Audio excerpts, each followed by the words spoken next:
Donc, rapport aux parents, ils ont un passif, d'accord, on va aller vite. Est-ce qu'on les convoque ou est-ce qu'on les invite? Bon, ça, c'est d'accord. Oui. Et les parents comme ressources, ouais, tiens, au fait. Et si, après avoir déplacé le regard sur les enfants, on déplaçait sur le regard sur les parents? Et si on pensait les parents comme ressources? Peut-être qu'ils ont de l'expérience professionnelle. Peut-être qu'ils ont une expérience de vie intéressante. Parfois, en classe. Une collègue sur Nancy fait venir les parents. Donc les gamins nous racontaient-elles.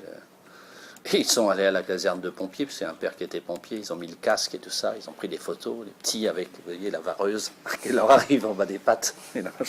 Tout. Et c'est ce qui les surprend. Avec les copains du GFEN, on a fait plein de fois ça sur des quartiers, sur nos écoles. C'est inviter les parents sur le scénario comment aider mon enfant, qui est la seule question qui les intéresse. Je vous raconte ça furtif, ça ne sera pas long. C'est démarré par... en fait, vous l'avez déjà fait, ça, aider efficacement votre enfant. Vous lui avez appris à marcher. Oui, et quoi encore? Et on y va. À parler, à faire du vélo, à jouer aux petits chevaux, à être poli, à manger tout seul, etc. etc.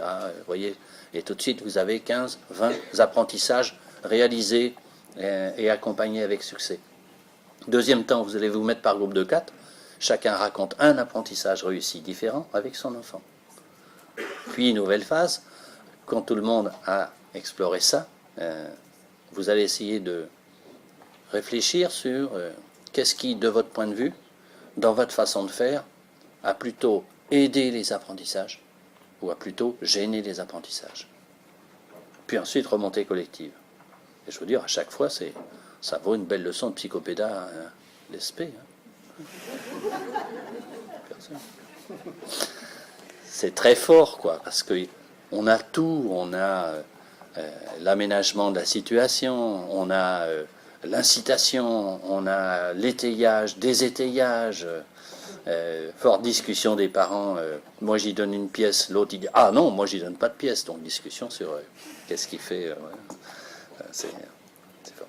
Donc c'est tout ça, je veux dire, les parents comme ressources, les enfants peuvent être pris dans une tension entre deux univers, bon, j'ai pas le temps, mais qui sont parfois pris dans ce qu'on appelle le conflit de loyauté. Passer dans le clan d'école et réussir, c'est quand même passer de l'autre côté. Hein, on voit bien comment Annie Ernaux, Didier Ribon vivent subjectivement ce passage-là comme quelque chose qui ressemble à la trahison, enfin quelque chose qui exige de rompre les attaches avec là d'où je viens, qui est un coup subjectif qui n'est pas simple. Chacun aura constaté que la rencontre qu'on a pu avoir avec les parents a parfois permis que du jour au lendemain, l'attitude de certains élèves change à l'égard des apprentissages. Et là, on se dit, on voit bien que ces genres de rencontres-là sont de nature à lever ce que le gamin percevait de façon intuitive, parents comme ressources.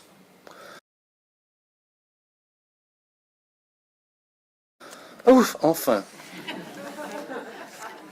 Tout ça pour dire que les élèves pauvres ne sont pas de pauvres enfants aux capacités limitées. Et donc, en tant que tel, nous invite à avoir de l'audace, l'exigence intellectuelle étant une marque de respect à leur égard. Et donc cette idée de repenser les pratiques autour de principes contre-intuitifs, non pas simplifier mais proposer des situations audacieuses, des énigmes, des défis cognitifs, moins aider que faire des renvois en miroir et utiliser la médiation du groupe de pairs. Saisir l'incompris exige que soit dévoilé le dessous des cartes du travail intellectuel, usuellement trop clandestin. Ce qui plaide, on parle beaucoup de pédagogie explicite, pour l'explicitation non pas de la solution, mais des moyens intellectuels d'y parvenir. Développer la réflexivité aide à l'autorégulation cognitive. Rendre visible l'activité mentale permet sa mutualisation et son examen critique. C'est dans ce partage d'expertise que entre élèves que chacun se nourrit des autres. Quand la diversité sert le développement pour chacun, permet de prendre distance avec les idées premières, d'éclaircir la vision des choses, de penser plus loin, quand la classe est constituée comme collectif solidaire au service d'une réussite partagée, l'école reprend de la valeur. Le climat de classe est un facteur clé pour l'investissement des élèves. Apprendre ensemble pour réussir tous, tel est l'enjeu. Quand cela est possible, l'activité gagne à s'inscrire dans une approche culturelle et anthropologique. Bien plus qu'un supplément au cours ordinaire, quand l'activité rejoue ou fait résonance avec le processus originel de conceptualisation, l'apprentissage prend de l'épaisseur. Les élèves, quel que soit leur âge, sont superbement intéressés par cette idée que l'humanité n'a pas arrêté de se tromper comme eux, qu'il y a eu plein de brouillons, mais que, du coup, ça donne un autre sens. Voilà. Et donc, vivre le savoir comme aventure humaine, c'est doubler la jubilation de comprendre par l'émotion anthropologique, et c'est instruire le sentiment d'appartenance à une commune humanité. C'est un sacré boulot. Dans cette période troublée, est-il besoin de rappeler l'importance de cette affiliation symbolique?